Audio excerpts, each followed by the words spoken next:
我之意见。上来见。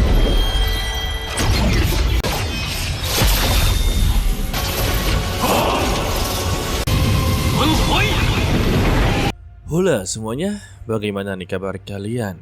Mohon maaf ya untuk di hari Minggu dan juga untuk di hari Senin, Mimin sedikitlah terlambat dalam pertayangan Tonghua guys. Apalagi untuk di hari Minggu. Karena untuk di hari Minggu, Mimin ada acara besar ya. Ya, anggap saja acara keluarga.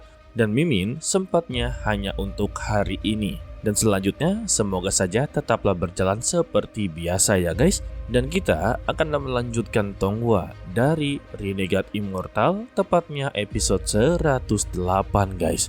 Wah, kita akan melihat Wang Lin akanlah belajar dengan Tian Yunzi. Ya, sebagian besar udah tahu lah ya apa yang akan terjadi kepada Wang Lin dan juga apa yang akan terjadi kepada Tian Yunzi. Kalau begitu langsung saja kita masuk ke dalam ceritanya. Untuk 100 langkah awal bagi Wang Lin sangatlah mudah.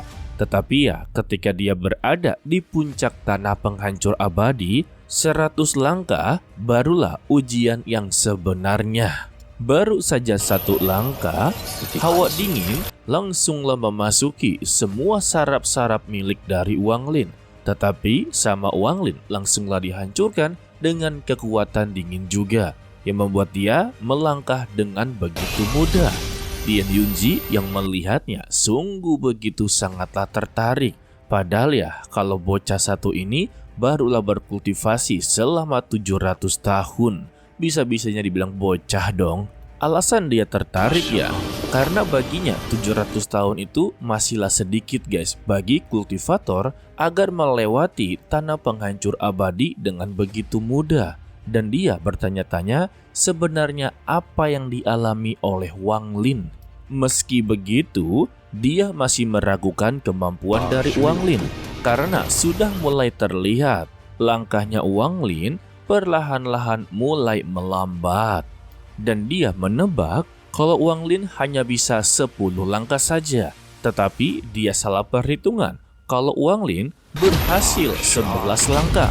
Hal ini membuat dia membandingkan kepada Sun Yun yang dulunya dia berada di ranah transformasi jiwa tahap akhir. Tetapi hanya bisa melewati 26 langkah saja. Hal ini ya membuat dia bertanya-tanya lagi berapa langkah yang bisa dilewati oleh Wang Lin.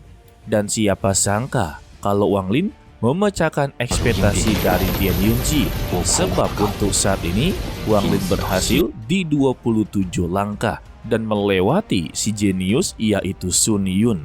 Namun Wang Lin masih inginlah mencoba sampai 28 langkah.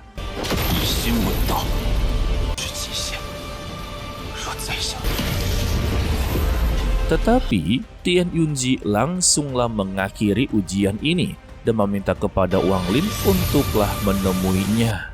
Setibanya di altar 9 warna yang disebut sebagai cahaya 9 warna, dan dia meminta kepada Wang Lin untuklah bersujud, dan dia memberikan pernyataan untuk hari ini dia telah diterima sebagai murid ke-7 aliran ungu. Ya, Wang Lin akanlah dipanggil sebagai senior ke-7 guys. Dan pertanyaan untuklah meyakinkan kembali apakah Wang Lin bersedia untuklah menjadi muridnya. Dan Wang Lin menjawab, jika gurunya tidak mengecewakan dia, maka dia juga tidak akanlah mengecewakannya. Inti ucapan dari Wang Lin, kalau kedua belah pihak haruslah mendapati keuntungan yang sama, jika mendapati kerugian juga harus yang sama. Tidak boleh berat sebelah. Jika nantinya ketahuan berat sebelah, maka kesempatan tersebut akan benar-benar batal. Alhasil, Tian Yunzi juga sepakat dan dia menjadikan Wang Lin sebagai murid ke-7 dari aliran ungu. Setelahnya, Wang Lin juga akanlah diajari sebuah teknik terlarang guys. Dan Wang Lin langsunglah menjawab kalau dia inginlah teknik bertahan hidup. Tetapi Tian Yunzi cukuplah begitu bingung. Apa maksud dari teknik bertahan hidup?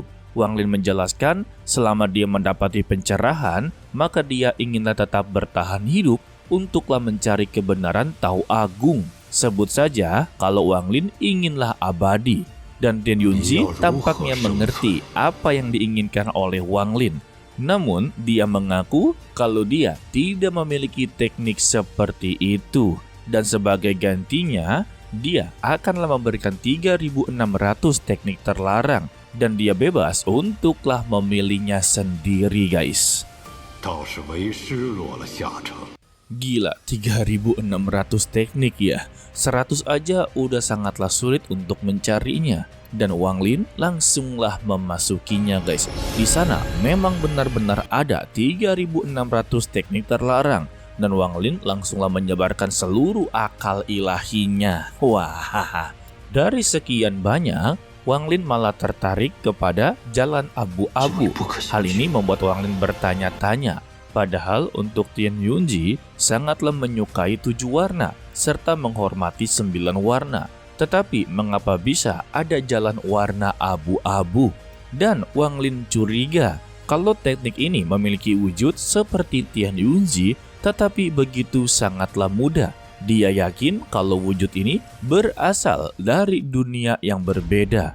Alhasil Wang Lin mencoba untuklah menyelidikinya dengan cara menyerangnya dengan roh pedang, sehingga keluarlah energi membunuh yang berwarna hitam menyelimuti ruang 7 warna guys. Dan siapa sangka seluruh teknik terlarang yang berada di ruangan 7 warna langsunglah bergerak untuk menyegel jalan abu-abu tersebut. Dan Wang Lin menyadari kalau energinya lebih kuat 100 kali dari miliknya. Bahkan untuk menyegelnya membutuhkan ribuan teknik terlarang. Sayangnya mereka semua dibuat terpental. Lalu si jalan abu-abu ini mempertanyakan kepada Wang Lin apakah dia adalah murid dari Tian Yunzi, dan Wang Lin mengiyakannya. Hal ini ya membuat si abu-abu menjadi begitu sangatlah kebingungan. Karena untuk Tian Yunzi sangatlah jarang membiarkan orang untuklah masuk.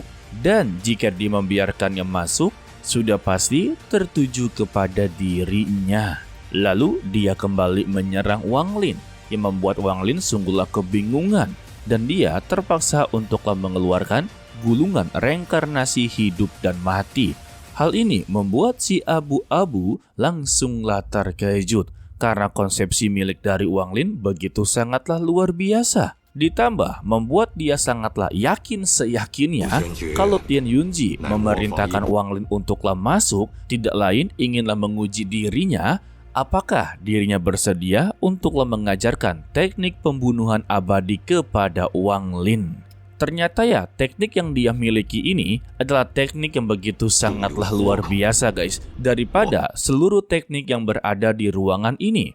Dikarenakan teknik ini bisa meniru teknik abadi yang tak diketahui tingkatannya. Dan si abu-abu akan bersedia mengajari Wang Lin asalkan dia berjanji kelak saat dia menggunakan teknik ini tanpa menyisakan lawannya yang hidup, maka dia akanlah mengajarinya.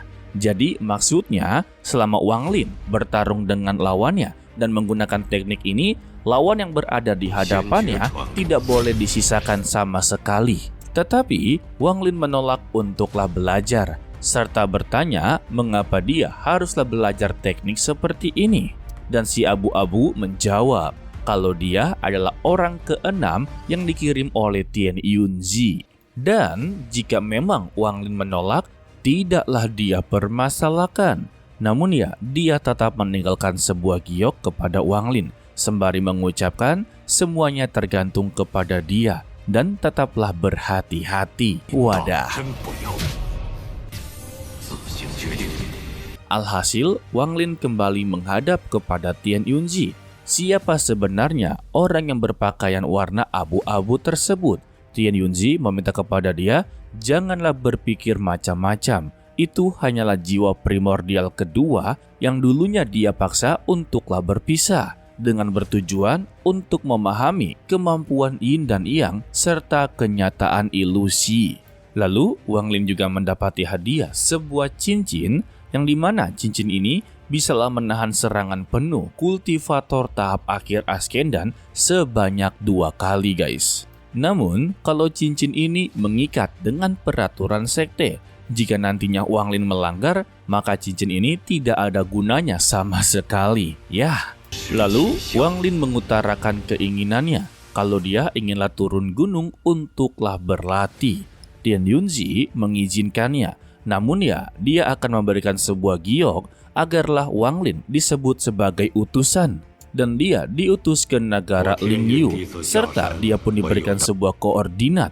Dalam 3 bulan ke depan, dia haruslah berada di Laut Timur, di sudut Gunung Du, tanah roh siluman akanlah terbuka. Sesingkatnya, Wang Lin pun akhirnya berada di negara Lingyu, dan ini adalah planet bumi. Seluruh para kultivator yang berada di sana menyambut kedatangannya serta bertanya-tanya apakah ini benar-benar senior ke-7 dari aliran ungu yang baru. Lalu ada seseorang yang bernama Tian Tai memberitahu kepada Wang Lin kalau wilayah negara ini memiliki binatang buas yang begitu sangatlah kuat. Mereka setara dengan Rana Askendan. Tetapi Wang Lin sebagai utusan tidak diperbolehkan untuklah ikut campur. Dan dia hanya fokus dengan misinya, yaitu pergi ke wilayah utara iblis bumi. Di sana dia berniat untuklah mengumpulkan konsepsi hidup dan kematian. Jadi ya, setiap dia menghabisi binatang buas, maka dia akanlah mengambil konsepsi tersebut dan dikumpulkan. Tetapi Wang Lin masih belum bisa untuk melakukannya dengan sempurna, sehingga binatang nyamuk dikerahkan untuklah menyerap sisa-sisanya. Di sini Wang Lin menebak, mungkin untuk binatang buas yang berada di ranah formasi jiwa masihlah belum cukup. Jadi dia membutuhkan binatang buas yang jauh lebih kuat agar bisa mengumpulkan energi yang jauh lebih kuat, agarlah bisa menyempurnakan segel abadi, guys. Alhasil, Wang Lin langsunglah memasuki jauh lebih dalam. Sementara itu, di lembah buah sinar emas, ada 2 tetua dari sekte pedang yang memiliki nama sebagai Lu Songyi dan juga Si Fang. Dan ada 1 wanita yang sedanglah disandra. Dia memiliki nama sebagai Qian Qin, dan dia berasal dari sekte kebebasan. Namun untuk rananya begitu sangatlah rendah. Dia berada di formasi inti tahap menengah. Dan Qian Qin meminta kepada mereka berdua untuklah membagi kepada sektenya juga. Namun ya, mereka berdua sungguhlah tidak peduli. Sayangnya perdebatan mereka terdengar oleh para binatang buas, sehingga ya mereka mendapati serangan. Beruntungnya mereka kedatangan dari Wang Lin. Jika tidak, mereka akanlah meninggoy diserang oleh para serangga, guys.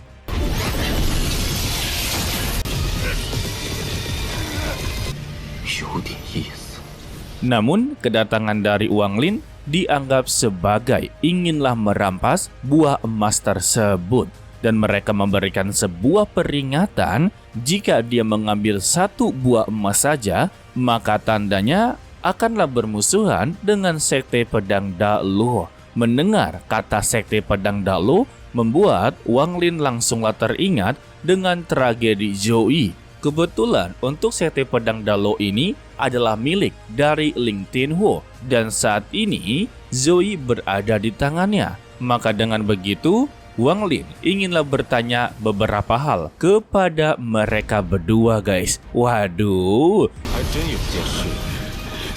sungguh nasib yang begitu sial ketika bertemu dengan Wang Lin ya. Apalagi ya, ini adalah sebuah masalah. Ya sudah pasti mereka akanlah wassalam.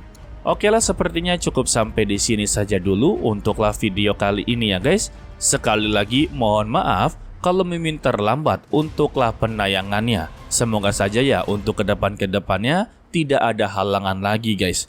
Seperti biasa, pesan-pesan dari Mimin, tetaplah menjadi orang yang baik walaupun itu sangatlah sulit. To be continue, sampai jumpa di video berikutnya. Bye bye. 我之意见。上海天。